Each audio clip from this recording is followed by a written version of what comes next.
Kita akan terbang ke Bandung, Jawa Barat. Di sana sudah ada Ahmad Saiku dan juga Ilham Habibie sebagai pasangan bakal calon gubernur dan wakil gubernur Jawa Barat yang diusung Partai Keadilan Sejahtera dan Partai Nasdem.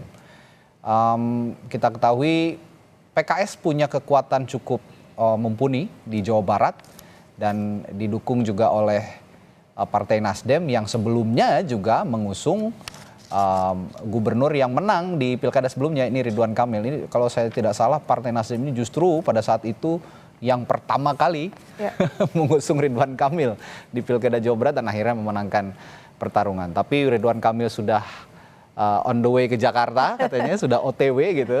Sudah OTW ke Jakarta dan sekarang kompetisinya terbuka sekali di Jawa Barat. Karena kalau memang Ridwan Kamil yang di Jawa Barat sepertinya tidur aja menang katanya. Ya itu gitu. Katanya tidur aja menang. Seperti Anies kalau di Jakarta ya tidur aja menang katanya. Oke, tapi mencoba peruntungan lain Ridwan Kamil di Jakarta dan sekarang diisi oleh pasangan-pasangan calon yang muka-muka baru sepertinya. Muka lama tapi baru lah ya, baru diusung di Jawa Barat. Seperti salah satunya ini Ahmad Saiku dan juga Ilham Habibie. Ahmad Saiku ini juga seorang presiden PKS, presiden partai, setingkat dengan ketua umum lah ya kalau presiden partai itu. Dan pernah di Bekasi kan? Dan pernah menjadi pemimpin di Bekasi juga, betul. Di belakang juga sempat terlihat ada gubernur Jawa Barat 2 periode juga, Ahmad Heriawan ya, menghantarkan rekannya Ahmad Saiku. Saan juga. Ya. Saan Mustafa sebagai Ketua DPW Partai Nasdem Jawa Barat. Ini menghantarkan Ahmad Saiku dan Ilham Habibie. Sebenarnya bisa jadi Ilham Habibie ini kuda hitam ya Mbak Titi, kalau lihat di Jawa Barat. Betul. Anda punya analisis nggak soal Ilham Habibie ini? Karena sebelumnya tidak ada yang menyangka seorang teknokrat seperti Ilham Habibie ini maju di pilkada gitu. Bandung itu kan, Jabar itu kota pendidikan ya. Tentu saja selain Jogja ada ITB, ada Unpad. Jadi Gen Z-nya juga seperti konfigurasi pemilih nasional 50% lebih. Ketika pencapaian-pencapaian Pak Ilham Habibie ini betul-betul bisa diangkat, apalagi kita punya memori kolektif yang cukup baik terhadap mantan Presiden Habibie ya. Mudah-mudahan ini bisa menjadi strategi yang dioptimalkan. Penetrasi media sosial juga, dan RK kan sebenarnya juga salah satu kalau bisa dikatakan salah satu anomali atau kuda hitam politik ya di Jawa Barat pada saat itu. Betul. Bagaimana dia memenangi Bandung, lalu memenangi Jawa Barat, itu kan yang diangkat adalah figur yang istilahnya menjanjikan dari sisi akademik baik.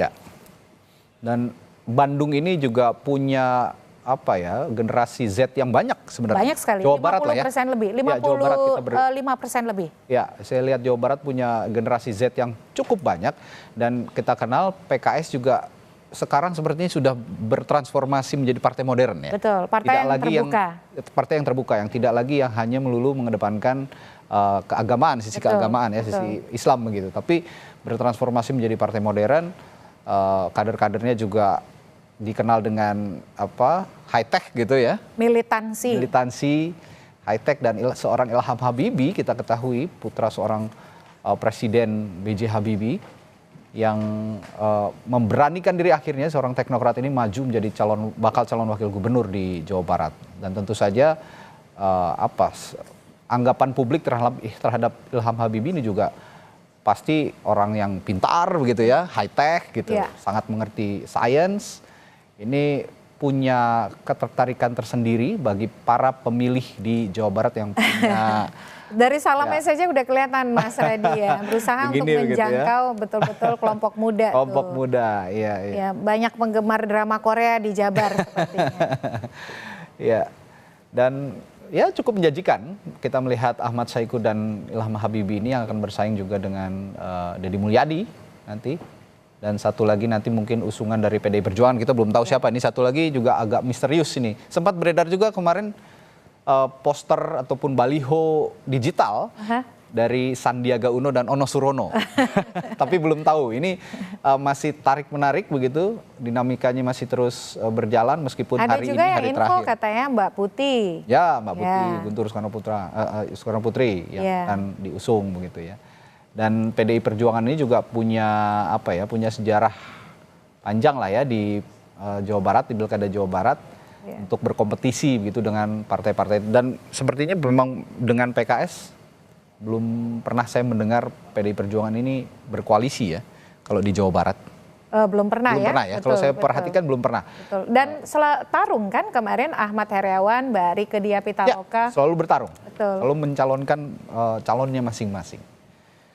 Ya. Jabar ini memang kantong suara yang jadi modal politik bagi setiap parpol untuk diperjuangkan, Mas Radi. Karena besar sekali pemilihnya. Betul. Kan. Ini pemilih terbesar di Pulau Jawa. Betul. Sekitar 44 juta ya? Hampir 40 juta. Hampir 40 juta. 44 juta total penduduk dan pemilihnya itu hampir 40 juta. Ini ke pertama terbesar di Pulau Jawa dan kedua di Jawa Timur dan ketiga Jawa Tengah. Ya. Kalau melihat kompetisi Jawa Barat, selain melihat unsur agamis yang begitu kuat ya di Jawa Barat itu kan saya melihat unsur agamis yang begitu kuat, pemilih Islam yang begitu kuat, dan juga pemilih modern, boleh dikatakan pemilih modern. Dia mix ya, dan karakter masyarakatnya juga kan ada masyarakat pesisir, ada masyarakat yang bisa dikatakan antara Cirebon dan juga Bandung, Sukabumi itu kan agak berbeda begitu. Wilayahnya luas sekali. Jadi kalau untuk kemudian berkampanye menjangkau pemilih itu luar biasa yang harus dijangkau dari 27 kabupaten kota di Jawa Barat. Tapi menarik kalau kita menyisir mesin-mesin politik pengusung partai dari pengusung para bakal pasangan calon ini, kalau PKS biasanya di perkotaan, menguasai sepertinya kota Bandung, Cimahi, Kabupaten Bandung, Depok, betul. Lalu juga Bekasi, PKS menguasai perkotaan. Belum juga nanti di Tasikmalaya kalau saya tidak salah juga PKS kuat. Dia dekat dengan terutama ketika ada universitas-universitas. Oke, ya. Nah sedangkan PDI Perjuangan ini kuat di pesisir sepertinya ya. Dan juga Golkar itu kuat di pesisir, Gerindra juga kuat di pesisir. Salah satunya di Priangan Timur, lalu juga Pantura, Indramayu, Cirebon, dan daerah-daerah penyangga Pantura seperti Kuningan juga ya. Ini kuat dari Partai Golkar dan PDI Perjuangan. Nah ini pertarungan pemilih perkotaan dan pemilih pesisir. Kalau dilihat dari komposisi jumlah pemilih di Jawa Barat, lebih besar mana sih Mbak Titi? Ada datanya nggak? Saya tidak tahu persis, tapi memang kalau dari sisi konfigurasi pengelompokan pemilih, dia lebih banyak di perkotaan. Perkotaan ya? Betul. Karena kan misalnya Bandung Barat, itu Bogor. Bogor, betul. Cianjur, itu Kabupaten Bogor saja sebenarnya sudah cocok jadi provinsi. Oke, ya, karena besar sekali ya. Betul, dari sisi penduduk 5 juta lebih, pemilih saja 4 juta. Jadi itu luar biasa tuh, dari Bandung ke Bogor, belum lagi kemudian harus ke Cirebon, gitu ya, luar biasa dan nih. Tantangan dari para bakal pasangan calon yang bertarung di Jawa Barat ini adalah kampanyenya yang begitu luas sekali ya. Kampanye yang maraton dan begitu luas melelahkan dengan waktu yang singkat. Dan there's no point of return. Siapa yang dapat suara terbanyak, dia yang akan terpilih. Tidak seperti di Jakarta ada 2 putaran. Dan kira-kira kalau lihat pasangan calon yang muncul sementara ini di Jawa Barat, Anda melihat mampu nggak atau sanggup nggak mereka menggarap semua kalangan pemilih di Jawa Barat, terutama di perkotaan dan juga pesisir? Ya, kampanye itu kan akan mulai 27 Agustus, 27 September, mohon maaf, sampai dengan nanti sebelum pemungutan suara 3 hari sebelum 27 November. Jadi kurang lebih ya bisa dikatakan 60 harian lah ya kurangnya. Dan saya kira disinilah pentingnya media sosial dan mesin struktur partai, struktur mesin partai. Jadi ketika wilayah yang sangat luas, mau tidak mau kampanye itu harus dari berbagai strategi dan juga optimalisasi mesin partai. Nah kalau PKS ini kan karakternya memang dia terkenal dari militansi kader.